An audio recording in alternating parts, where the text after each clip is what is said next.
Welcome to the Moms for Social Justice podcast, where we talk about how you can make your community a more awesome place. In this episode, Mari, Taylor, and I talk about something that we're really passionate about, and that was also sort of the catalyst for Moms for Social Justice: how to get your kids involved with donating their time to causes they care about. We discuss how to look for safe and local volunteer opportunities, alternative ways that they can give, and the lifelong educational impact that can occur when learning from others that may be outside your kids' regular day-to-day interactions. We also just want to emphasize how important it is to acknowledge to your kids the larger systems or structures at play, and making sure that you are uplifting the stories and experiences of others, never belittling or degrading folks. We hope you enjoy this episode.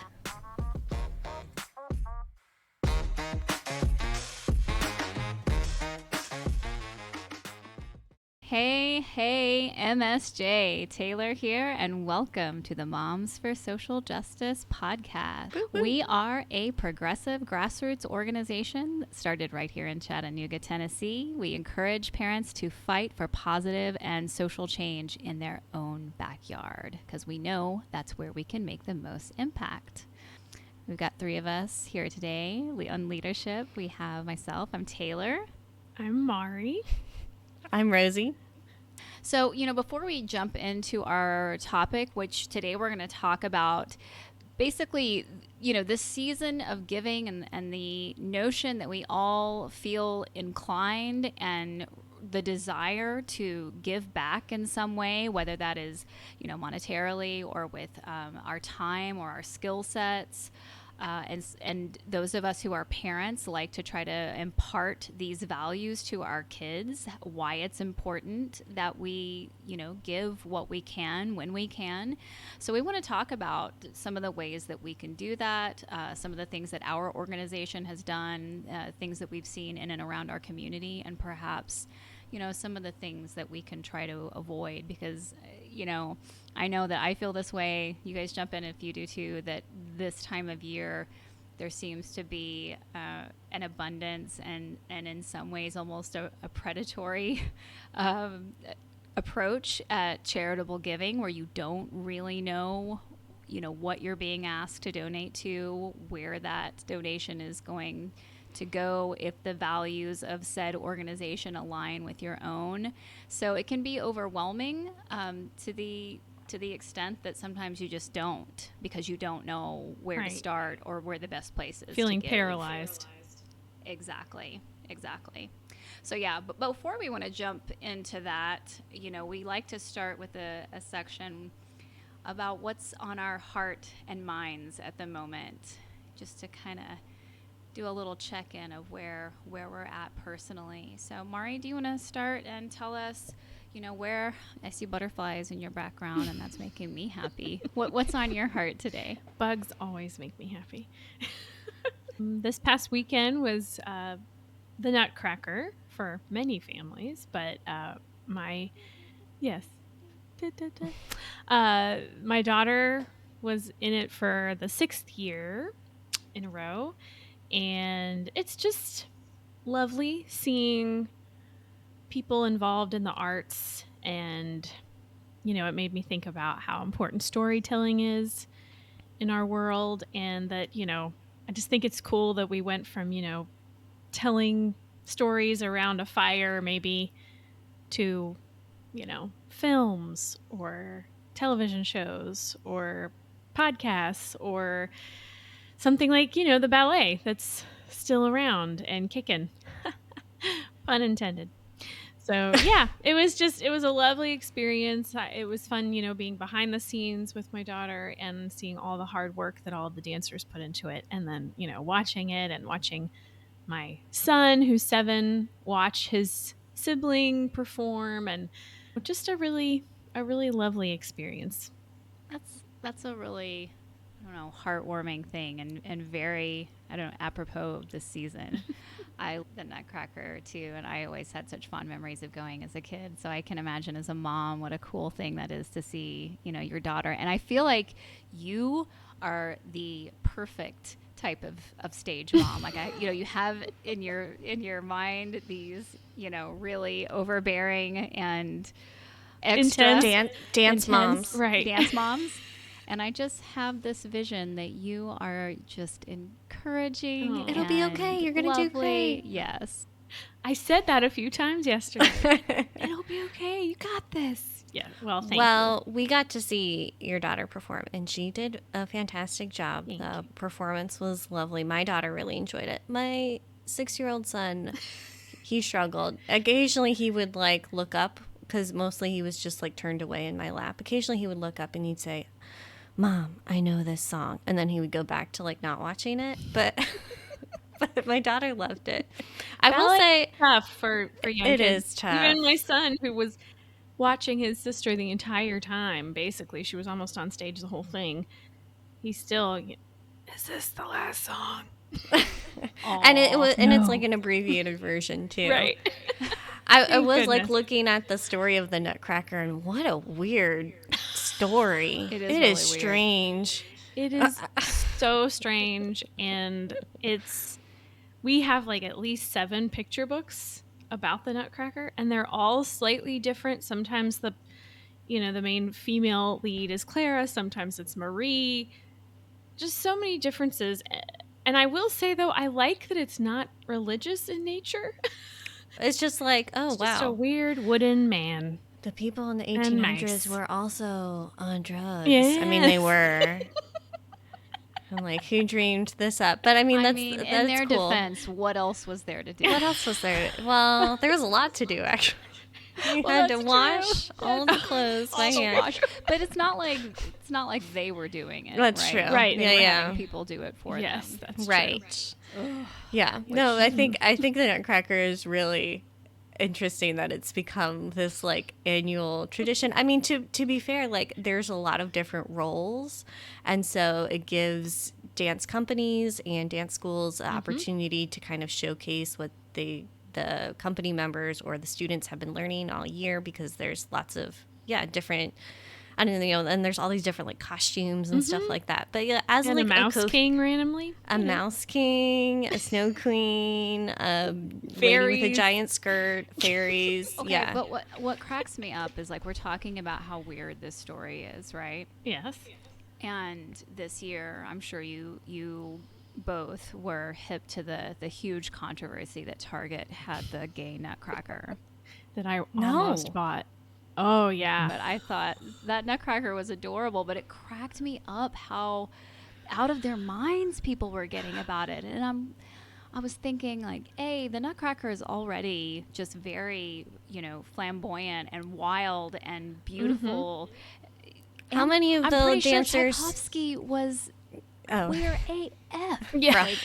Well, I mean, I think if you're in any sort of performing arts arena, it's just like the Yeah. people that are in that arena often are queer, and people are just more accepting of that. So I don't know. Bring on It's- the bring queer on the queer Nutcracker. Nutcracker. Yep, bring on the gay Nutcracker. That's Crack- what I want to see next chomp year on live, some nuts. is the queer Nutcracker. Okay. Rosie, what is on your heart? Other Okay. than queer Nutcrackers. Well, I have been slowly chipping away at this huge video game. It feels like all year. I know it hasn't been all year, but I finished Final Fantasy 16. So anyway, now I have the opportunity to dive back into playing some indie games, which I love indie games. Right now, I started playing Death's Door, which is you play as a little crow. And anyway, you're trying to reap souls, these like 3 souls that have been escaping death for a long time. And, like the moral of the story is that all life ends, and that's why it makes it awesome. And I was just thinking about like all of the other cool indie games that I've played in the past. And so my daughter also started a new game. It's called Tisha, I think. I'm gonna butcher it. TCHIA.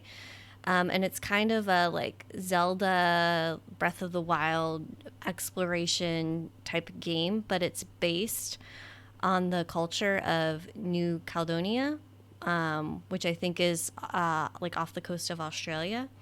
And so they had like voice actors from that region do all of the voices and incorporate different like cultural references and practices throughout the game, which I thought was really cool. It does, the world that it takes place is completely fictional and mystical and magical, but it's based on this culture and these people, and just trying to like share that culture with other people. Yeah, so I thought that was really cool, and I love indie games for these small groups of developers, or even just like one or two people wanting to bring a story or a culture to the world that they're not seeing in these like huge budget games. I mean, another one that I can think of that I've loved is called Secret Little Haven. And you play it. It's if you were on the internet in the like early, mid 90s. Basically, the entire game like takes place on a computer interface. So like you're like logging into AOL and like checking your message boards and stuff like that, and you realize like the character that you're playing as is a trans girl, and is going through the process of like discovering what that means, and also combating family who are against this, while making connections with like friends, and finding chosen family who believe and help you figure that out.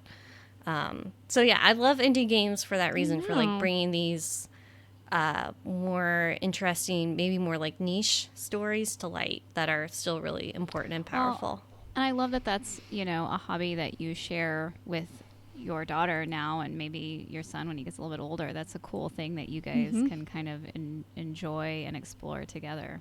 Oh yeah, we're definitely a gaming family. Yeah, my son definitely enjoys it a lot too. They've both been playing Fortnite released a mod, Lego Fortnite. It's actually like a whole separate game, so they've been playing that together.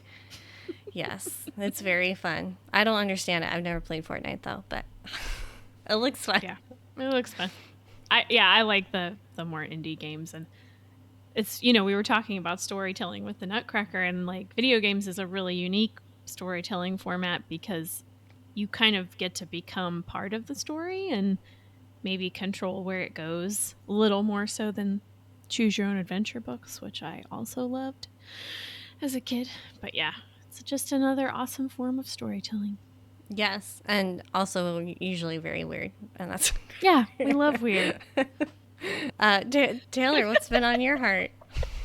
Just a very general and boring holiday heartwarming is I had my entire extended family in my house this weekend, and when I was starting my family, I really envisioned what holidays would look like, and I really wanted to kind of create the McAllister house from Home Alone. I wanted screaming children and, soda Pepsi, being flung.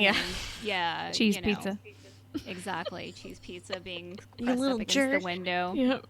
I wanted that kind of energy, that kind of chaos in my home, because that felt alive, that felt, magical to me. And now that I have done that, and I did it this past weekend, I can say that it's a mixed bag, because I do love it, and it does feel alive and magical, but I also just have, an extra appreciation for the mothers in those stories, because it's a lot of work, and it is just a lot of hurting cats. Yeah, why was it her fault that Kevin was left behind? I know. Yeah, I always, like, watching that movie now, I always look back and think, like, why is the dad so fine with his kid being home alone? And It'll be fine. He'll be fine. He'll be He's fine. 8. And then he gets home, and do you remember what he says? You're such a funny little guy. I know. And then walks away immediately. Like, he hugs him, and it's like, okay. And then he goes and finds a gold tooth. I'm like, this is not... There would be, like, crying, and everyone's like, oh, yeah, you did great. You didn't burn the house down. It's like... Good job, champ. Sport. So it was a wonderful weekend of cousin love and bonding, and then, also having both of my siblings here in the house. We are still in the pretty early stages of, grieving the loss of a parent. So what I am finding is holidays are kind of a mixed bag when you're grieving. It's also it's simultaneously healing and joyful, but also really hard. And to be able to share, those feelings and those experiences with my brothers who are also going through their own grieving process was just a really special thing for me. So I'm glad you all got to spend that time together. Yeah. That is really cool. And I just have to live with the fact that my floor is going to be sticky Mhm. probably until Christmas. Yeah. Probably a little after Christmas. It's a too. small price to pay. There is. Well, and I hope that they express appreciation for, as one of the queens of Christmas, for all that you've done to help create those memories for them and their kids too. 100%. I got a whole lot of appreciation as well Oh, that's as a good. lot of teasing, because that's what brothers do. I'm so excited to talk about this today because, a huge part of why we started MSJ is that we wanted to find a way to make positive change in our community, to get, involved in different, helping out other organizations, uplifting other organizations, and partnering, with different people working in our community. We knew that as individuals, you sometimes get stunted or you don't know where to get started. And so really that was one of the biggest reasons that we started this organization back in 2017, is like, what if we all got together collectively? We knew that we could start initiatives that make positive change and lend our volunteer efforts to other people doing good work. So we really wanted to talk about that today. Do you guys feel more of an impulse to donate your time and monetarily during this time of year? For sure. I mean, they have the Salvation Army people ringing a bell in front of all of the stores, and there's Giving Tuesday, food drives, and Christmas toy drives, and there's lots of. The good thing is there's lots of opportunities to volunteer or donate, and sometimes during the rest of the year, those opportunities are harder to find, but it's also hard to find the time or money to do these while you're also trying to do stuff with your own family and take care of your own family. So exactly. You feel like you're being pulled a lot of different directions. Agreed. Yeah, so and that was my next question. Do you find yourself feeling overwhelmed with the different asks? I don't feel as overwhelmed because I've made a boundary in that I do stuff throughout the whole year. So I don't feel I don't feel the guilt, I guess, that maybe some other people feel of I should do this. And here's the cool thing about volunteering and donating and stuff, you can do that all year round. It's just that during the rest of the year, you might have to put in a little bit of extra work to find those opportunities. But usually a lot of nonprofits have fundraiser drives or whatever throughout the year, or volunteer opportunities, and I guess it's just a matter of liking and following organizations that you feel really passionate about their mission, and you will see those opportunities pop up.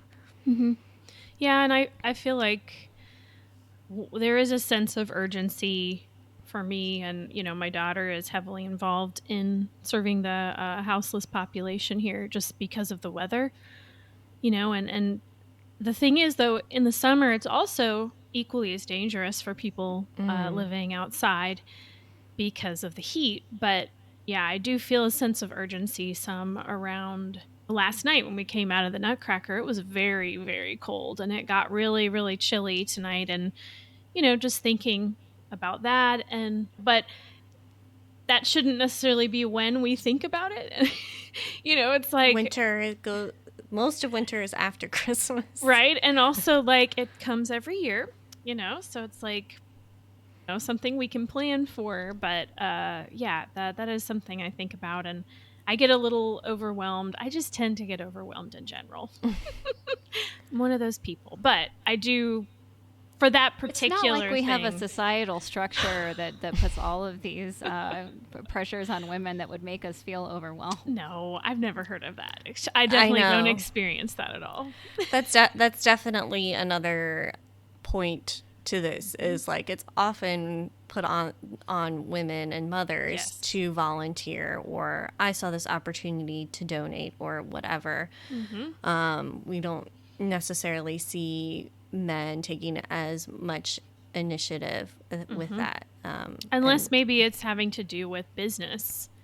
Like, I feel like a lot of well, times in that instance, men are like, oh, I can get involved in this because it's through work and they're giving me the opportunity sure. to do it. But yeah, I do feel like, and I mean, we are moms for social justice, but also the majority of the people who are coming to our events, bringing their young children, are definitely women and female identifying folks.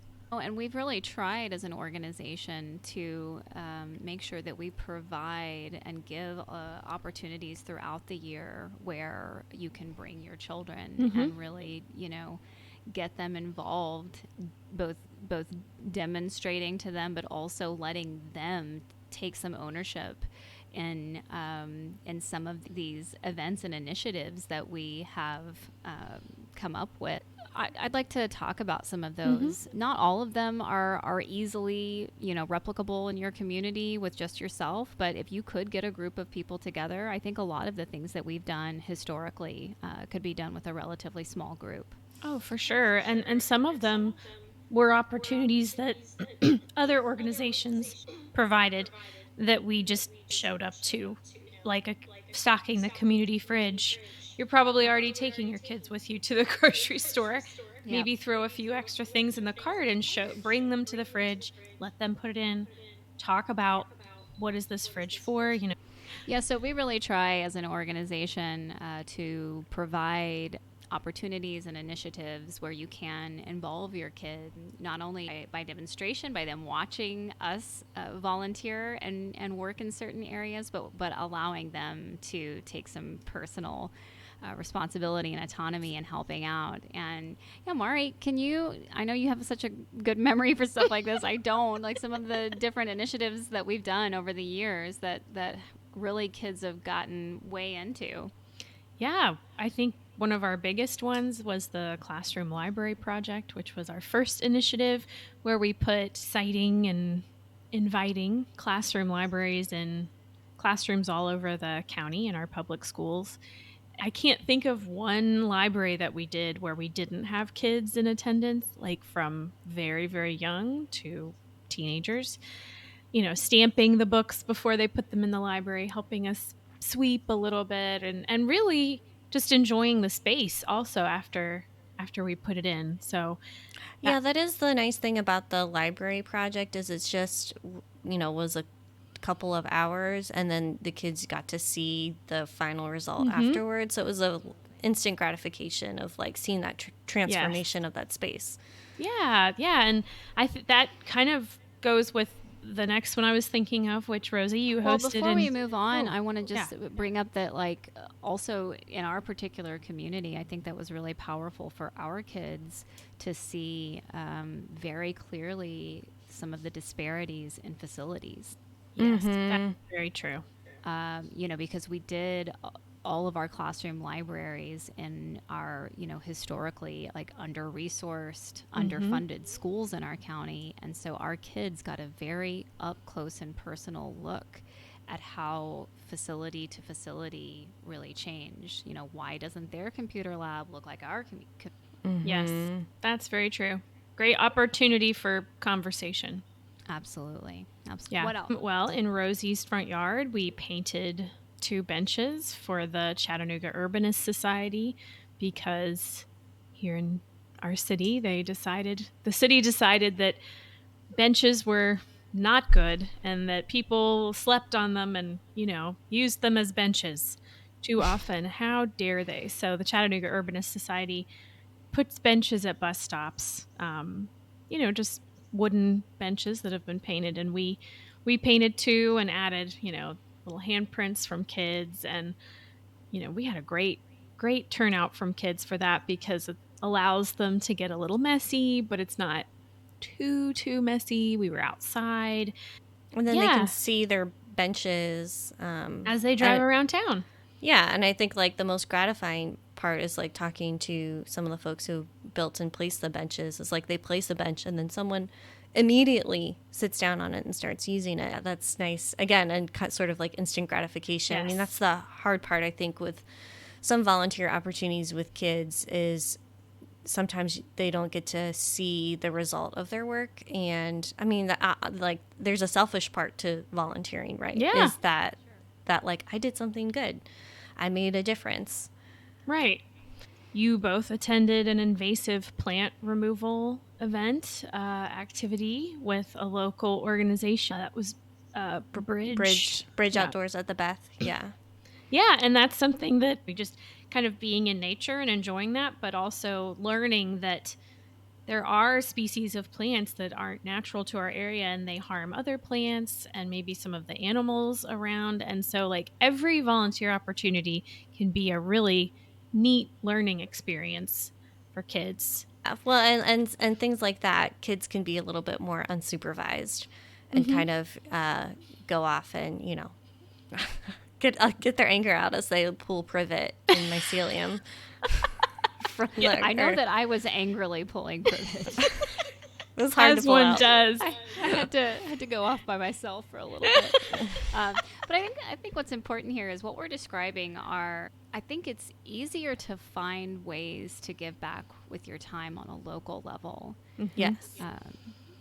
If you put the ask out to your circle of people, if you can find local organizations, you can almost always throughout the year find different ways that you can offer your time and skill set. And then you can also check whether or not it's appropriate for you to bring your kids, because not all volunteer opportunities are appropriate to bring your children. Yes, we were thinking of a few of those, well, someone in our community, we posed a question in our community group on Facebook asking this question. And one person did say, like, the food bank is a great place, but that there's a, age requirement that I believe they said you have to be 16 and up. And a lot of people, have younger kids. And so that opportunity might be out for that particular Now, you can group. collect food. That's something that we did with our Cub Scout pack, as we collected food in a neighborhood, and then we brought it to the food bank, and they gave us and the kids a tour of the food bank, and it was really interesting. I think like they enjoyed it too, learning how they send out these emergency food packages and the area that they serve and how much food, like just seeing the quantity of food, I think there, because it's a huge warehouse where they keep all that, was very impactful for them. So there are ways, maybe if the one direct like volunteering with the food bank isn't the way, then exactly there might be adjacent ways to do that. or stocking a food pantry or fridge, community fridge. But like you said, you definitely need to, the hard part with kids is you need to do a little bit of extra digging. I remember one of the organizations here called Green Spaces. They're a great organization. They do a lot of cleanups, like park or city cleanups. So they were doing a cleanup around the area of the like community kitchen area and the homeless shelter. And that was, I saw, it was a cold, rainy day. It must have been like 40 degrees. It was pouring down rain. And I saw this family with like 2 young kids. The kids must have been like 3 and 4 years old. And I was just like, oh, you guys, it's like one of those things where it's like you want to show this to your kids and you want them to do like good in the world, but it was like, this is not an opportunity for you all. Please go home. You're so sweet to do that, right? Because we're cleaning up like needles and tampons and like bottles of urine, and it just wasn't like an appropriate cleanup space for kids. And I think that's a really important point that you're making, Rosie, because you don't want volunteering to feel like a punishment or feel like something that your kids are dreading. Or, my dad used to make us choose a present from underneath the tree with our name on it without opening it to donate. Which as a child, that was very traumatizing. I know he was trying to impart these lessons. Giving back is important. It doesn't matter what it is. But I guess the point that I'm making there is there is a way for you to impart these values of giving and volunteering, both time, money, and things. That's a pain point to kids. Right. It should be a positive thing. To your point, Taylor. Okay. I last year I created this whole chore system for my kids because the thing they wanted money, and they wanted money for I pre-purchased a bunch of like toys, and basically they could do chores, and then they could use the like mom and dad bucks that they earned in the store in our house, and the store only opened on Friday.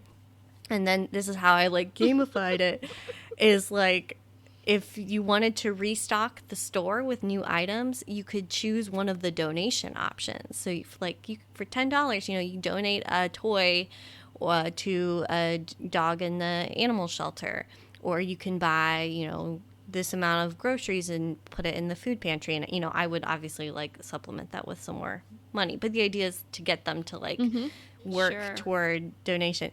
They have never, there's nothing in the store other than these donation items, and they refuse to pick it at this point. And I think it's because it can take a while to earn $10. If you do 4 chores, that's $1. And so it's like, to them, it's like, I've worked so hard for this money and it's taking me so long. There's no way in hell that I'm going to buy this dog a toy in the animal shelter. I'm going to get the Rainbow High doll. It's going to take me 2.5 months to earn it, but that's what I'm going to do. And so it's it's too painful. It's too hard for kids usually to earn money. But I know, Mari, your daughter has has a great way of raising money for the cause that she cares about. Maybe if they're earning money, it's for this very focused. Kids are way more engaged in we're raising money for this, rather than you have the option to buy this toy, or you can donate the money. Obviously they're gonna buy the toy because they're kids, and it doesn't mean that they're evil or anything like that. And I do think it's important to, and we've all been guilty of this, so this is in no way a judgment towards what people choose to donate. But I think it's important to impart to our kids, and really to check within ourselves what it is that we're donating, what it is that we're giving, and remembering that people who find themselves in a state of wanting in life don't want junk, and they don't want our broken things either. So I think it's really important to impart that to our kids, and also as adults to check with the organizations that you want to donate items to. What do they actually need? Yes. Right? That's very true. Yeah, and like you were saying, Rosie, my daughter has a heart for, our homeless population, and we visited some of the camps with some people who are trained. I think that's really important. Some of these opportunities maybe aren't accessible for you're looking for something to do on a Saturday, but maybe your child has a passion about a certain thing, maybe, the animal shelter, for instance. You could potentially approach them and say, we want to spend time here. We want to learn how to help in the best way possible. And maybe, money isn't necessarily something that you have lots of that you can donate, but my daughter makes slime. If you have a child, you know what slime is.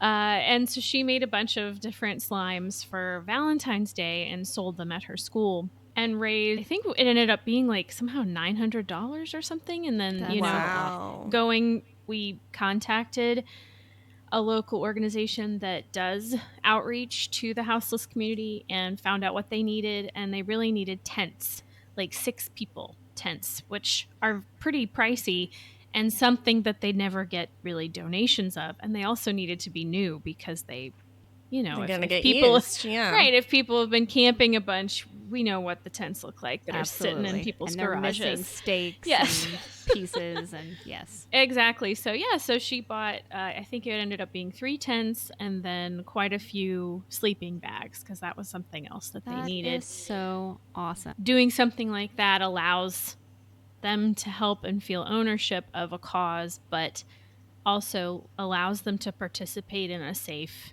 and kind of fun way. I mean, she was really proud of herself that she'd raised all that money, and Yeah, that's wonderful. Yeah, so that's kind of a cool thing. And what we learned last year is that, by our close working relationship with our school district, we learned that there are houseless children in last our year was like 1,500. Mm-hmm. That's much higher than I even recalled. But, that was really, I think, sobering for us as mothers, but also for our kids to understand that they potentially or, quite possibly did have classmates who are sitting next to them who don't have homes to go to every day. So that was a really moving, I think, initiative for us to be able to give back. And I did want to ask now, as we're kind of thinking in this realm, not that this is like volunteering necessarily, but what do you, because of what we see going on in the world, and we're seeing a lot of protests happen, I'm curious what your thoughts are, and if you have brought your kids to protests in the past, and what sort of considerations one should think about if they want to bring their kid to a protest. Yeah, that's interesting, because that's really the literal catalyst for Moms for Social Justice, because it was after the Charlottesville rally, seeing Nazis marching in the streets, and many other cities did something kind of to push back against that. And Chattanooga had an event, and then there were rumors that there might be guns there, that it would be unsafe. And many of us and our friends didn't feel comfortable bringing our young kids. Now I believe the Women's March, there's lots of kids. A lot of us brought our kids to march in the Pride Parade, which I realize is a little different from a protest. I feel like Pride is kind of somewhere in the middle.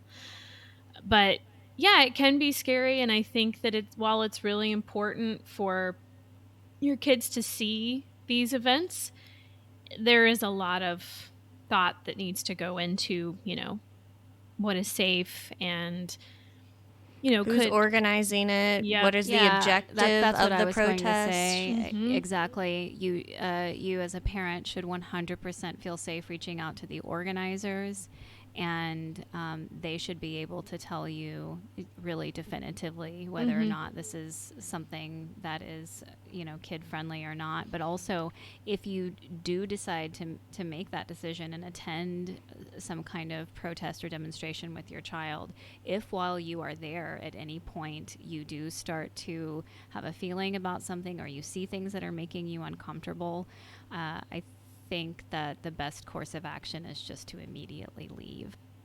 Oh. And that has happened, to us a couple of times in the past as well. Yes. And I think we do have to acknowledge that there is privilege in being able to decide whether or not to attend a protest. Sometimes you feel such a need to attend because maybe it's your bodily autonomy on the line or something.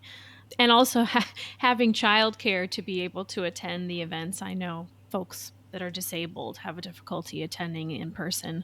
So yeah, there are a lot of things that go into making those decisions, but I think, like you all said, talking to the organizers, finding out what's the goal. Is the goal to get arrested and cause maybe, the traffic pattern to change in an area? And, being a social activist organization, like, I think that we know that there is a place for that. There is a place for disruption. There are different levels of disruption and civil disobedience. And so I think it just, behooves you to figure out where on the scale do your due diligence. Yeah. And sometimes, not always, but sometimes the organizers will have, alerted the government officials or police department ahead of time, and to make sure that the space is going to be monitored and safe.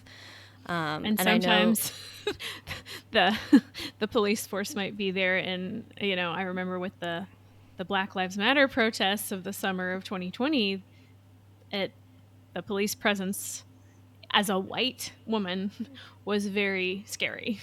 Right. So sometimes they're there, and it feels like, it's made the event even more heightened. Well, and I think about, too, like when there was a drag brunch kind of at the height of when our state was, passing all of these laws, these anti-trans laws, the anti-drag laws. And so we were not protesting, but protecting people that were in attendance. And then there were people who were protesting the event itself. And those people were scary. And that's a moment where I felt grateful that, the police department was aware that this was going on and was there to keep the peace between like the two groups and make sure the other group didn't do anything, because they were really scary people that have hordes of guns in their house and stuff like that, and just actual Nazis that covered say super their faces threatening, so that they couldn't be identified, in coordinating khaki pants. Right, because khaki's the scariest of all the pants. They practice all of their motions. It's definitely Wednesday not night. A place where you want to be bringing your children. No. Yeah, and I think too, like all of these instances that we've talked about, places maybe you don't want to bring your kids to volunteer or demonstrate versus places that you do. I think a lot of it comes down to you as the parent or caregiver kind of doing that due diligence, like we said, finding out as much as you can about it. If you can't find much about it, maybe it's not the right fit, because and yeah, you want to feel confident going into it, that's exactly. safe and it's a good situation, because it would, while you can leave, also like stinks to like pack your kids up, bring their snacks, their water bottle, their jacket, and you get there and you're like, actually, we're picking up bottles of urine. This isn't a great situation for us. We're going to leave. What I signed up for, right? Yeah. So doing that looking into something and researching beforehand, but then also I think a really big element is educating your children, maybe leading up to the event. Talk about, have you ever noticed people sleeping on the sidewalk? Have you ever wondered, and of course at different ages it's going to be different conversations, and your family values can change the conversation as well. But I think volunteering just to volunteer is one thing, but using it as a learning opportunity without also being degrading potentially to the, like, especially with the houseless community, you don't want to be like, look, this person, is, homeless, or, saying something like that. We want to uplift the stories of the people that need additional help, not this person is just like us, on them. But maybe, something happened in their life that put them in this terrible situation. And there are ways that we can help people like this that, don't require tons of time or tons of money or tons of resources, because I know that really does stick with kids as they get older. I know one of the people in our community that when we posed the question, they said that like they volunteered with their child for years and years, and now that she's an adult, she makes time to volunteer. It's just part of her life. And I think that's really important, because I think capitalism and individualism has taught us that we have to look out for numero uno, which is us, ourselves, our own family, which is for sure true, but we also have to take care of each other. And also, you can do both things. You can, and also, yes, it can enrich your life by helping others.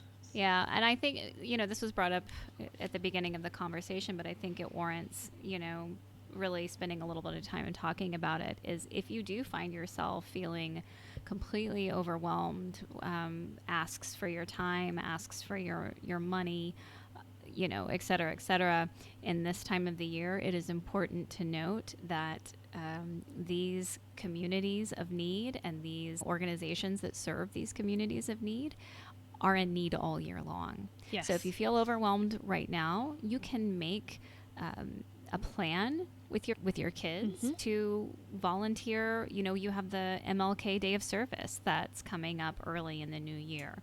You can make plans to to volunteer and make it a priority throughout the year when it's not quite so, taxing on this already crazy schedule. And then it also demonstrates to your children that charitable giving of your time and your resources, your stuff is not just something you do once a year. Exactly. We need to care for one another all year long, and that's something that we can demonstrate to. And you're not the only, like, you're not just the one person that can go out and volunteer. Like, if you can't do it right now, there's other people who can do it. Very, very true. Yeah, and I know one of those instances we talked about earlier was like the little free libraries. Your kids have outgrown a couple books.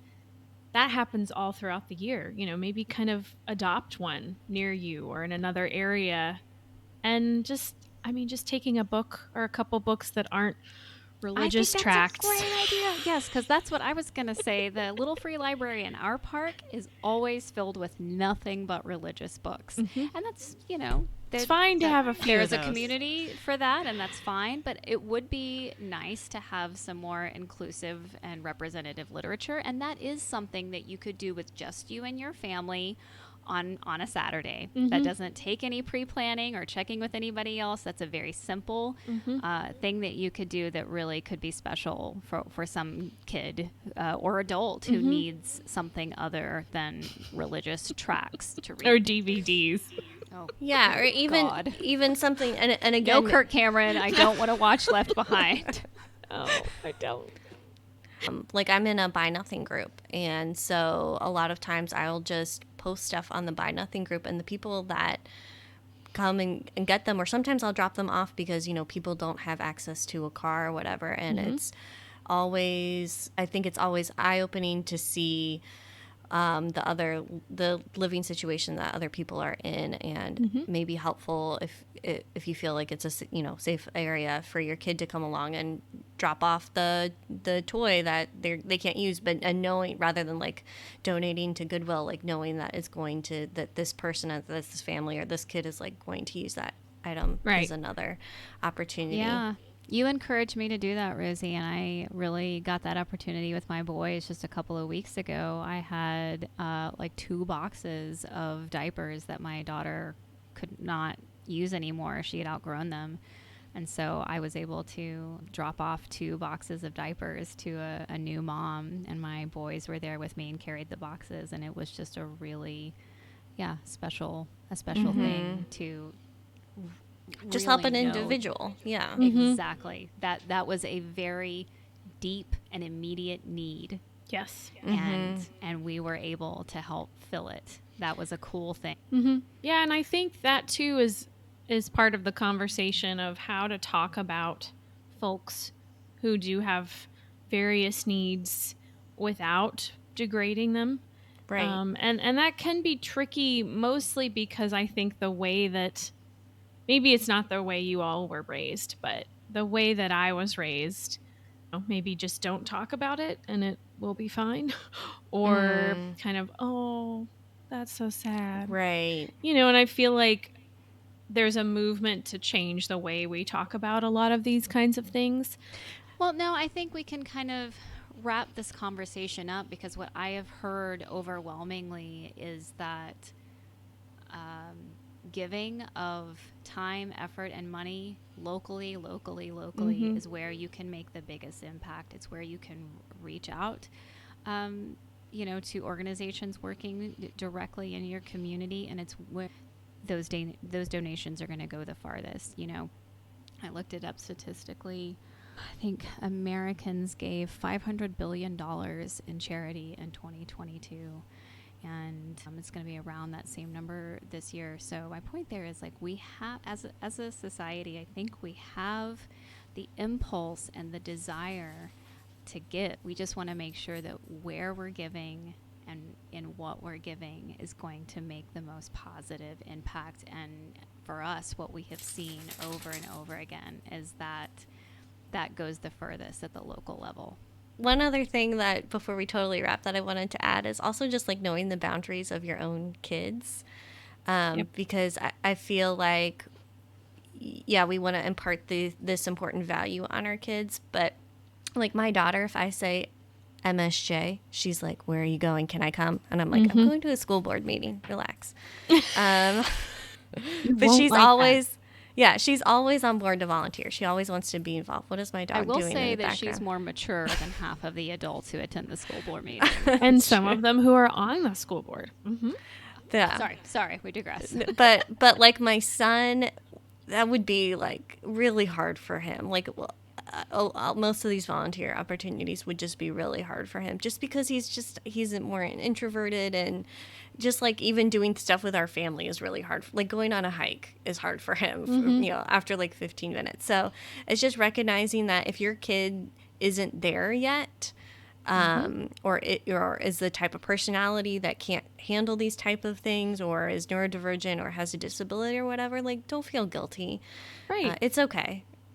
Yes, it is okay. And you will find opportunities that work with every child. Well, thank you both for this conversation today. I was looking forward to it, and it was really fun to kind of reminisce on some of the things that we've done in the past that have been just really rewarding just to our hearts.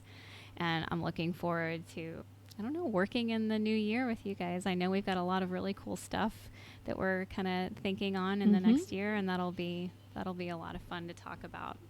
Until then, because we're off for the next 2 weeks. Happy holidays, everyone. Oh yeah, we'll see you in the new year. Just a quick story before we close this episode out. My son, who I spoke about just a little bit earlier about not being ready to volunteer, he picked out a book from his school library this week called The Catman of Aleppo by Irene Letham and Kareem Shamshi Basha, illustrated by Yuko Shimizu. It's a true story of a man named Allah, an ambulance driver in the city of Aleppo, Syria, who stays as the city is being bombed to help others. And he finds himself caring for a number of the city's cats who had been left there by their owners, who were forced to flee or were killed. It's definitely a look for the helpers type of book. My son and I, we talked about the difficulties that other people in the world face, and even though there are bad things happening, there are many good people who are trying to help their neighbors and their communities. We also talked about that while maybe we can't directly help people on the other side of the world, there are people in our own communities that would benefit from our assistance. My son told me he had some shirts he had grown out of. Could he give those to someone who needed them? He then asked me for a box and proceeded to hold up each shirt from his dresser, determine if it was too small, and then he carefully folded it and put it in the box. After that, he asked me every day if today was the day that we could bring the items to the Chattanooga Free Store, a mutual aid store here in town. When it was the day, he brought the box in himself and walked around the store, seeing how it was organized and all the different things that people could take home. When we got back in the car, he told me that he had other things he wanted to bring next time. Kids want to help. They are generous. They want to share, and sometimes it's just a matter of finding an opportunity that speaks to their heart.